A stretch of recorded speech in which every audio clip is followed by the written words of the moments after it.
How's it going? My name's David, and I am making this vlog regarding Proposition 8, which is a ballot measure in California that would make gay marriage unconstitutional. And that's a very scary thing. The reason why it's scary is I believe that the Constitution of any democratic nation or its statutory bodies should be inclusive rather than exclusive. It should give rights and not take them away. More than that, a question was begged. I was thinking about Prop 8 because it came up in a video response I just did, and I was thinking about it driving to the store and back. And a question occurred to me, a thought occurred to me. Why are churches so motivated to prevent gay marriage? And I've never really understood that. I mean, I have some ideas, but it doesn't make sense to me. I understand that you may have a religious belief that says certain things are not okay to do. There are churches that forbid the consumption of alcohol. There are Christian churches that do that, and there are members of the Muslim faith who follow the same belief. So, was it okay for the United States to abolish the consumption of alcohol and make it a constitutional amendment? Well, I don't know, but it didn't last, did it? So, there's that aspect. But the point is that churches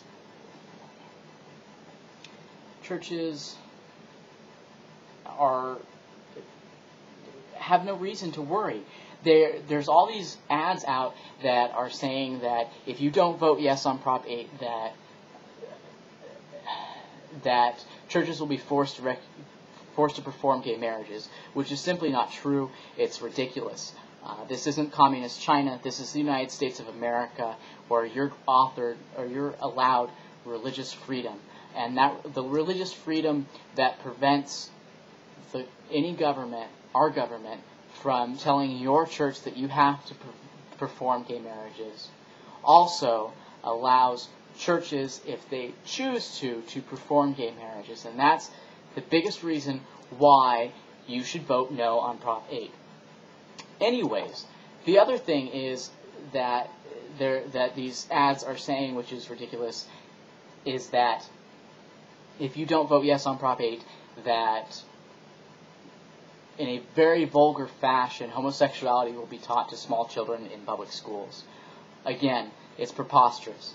It's ridiculous. It's a scare tactic, and I'm not talking about the funny show on MTV.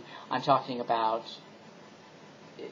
desperation, maybe, I don't know. But why are churches so desperate to prevent gays from having equal rights?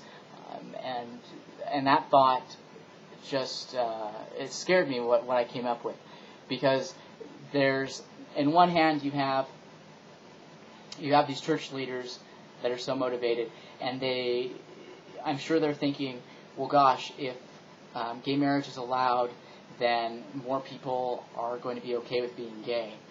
And I'm sorry if you don't agree with me, but I believe that there are many, many closeted people out there. I know that there are many, many closeted people out there.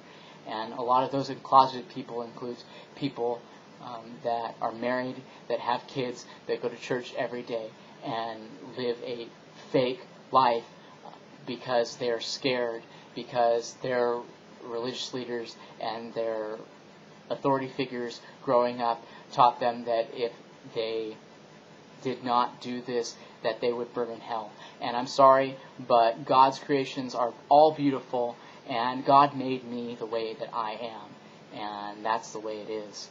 I hadn't had a say. The only decision I made was to be the way that God made me and not to pretend to be something different. So then, well, okay, so these people realize that they're gay, and so they get divorced, and they stop going to these churches that scared these thoughts into their heads. So these people aren't giving money to the churches anymore. So is it a financial motivation? How many of these church leaders molest children?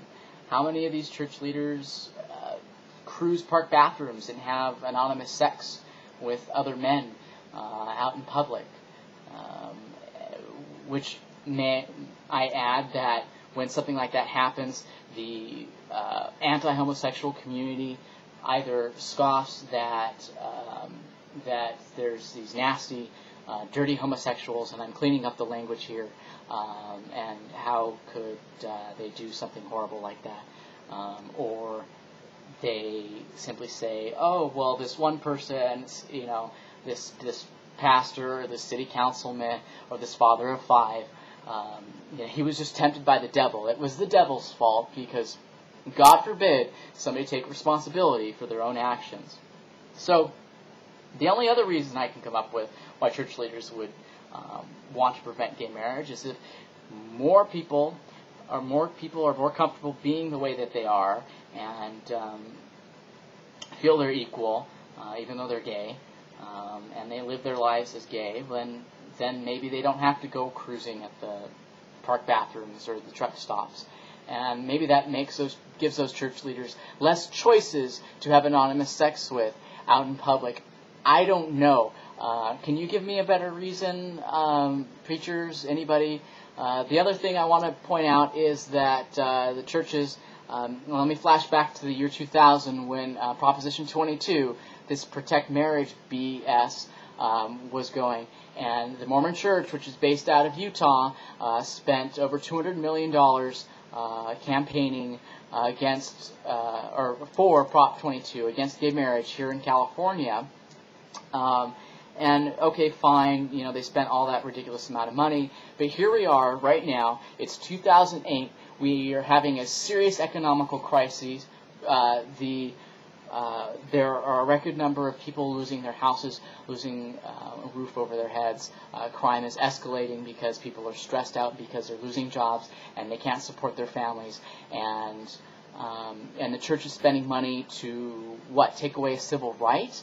Why don't you take that money that you're collecting and do what you're supposed to do, and I don't know, feed the hungry or build shelters. And if you want to take those shelters and say that gay people aren't allowed, then fine, you do that, because we make a higher per capita income as it is anyways. So whatever it is, whatever your reason is, I don't see a reason. And your propaganda, it only shows that you're scared. It shows that you're desperate, and there's no reason for it. So vote no on Prop 8 because I don't know, because the Constitution shouldn't eliminate people's rights, because one church shouldn't have a say over another, because it's the right thing to do, to treat somebody equally.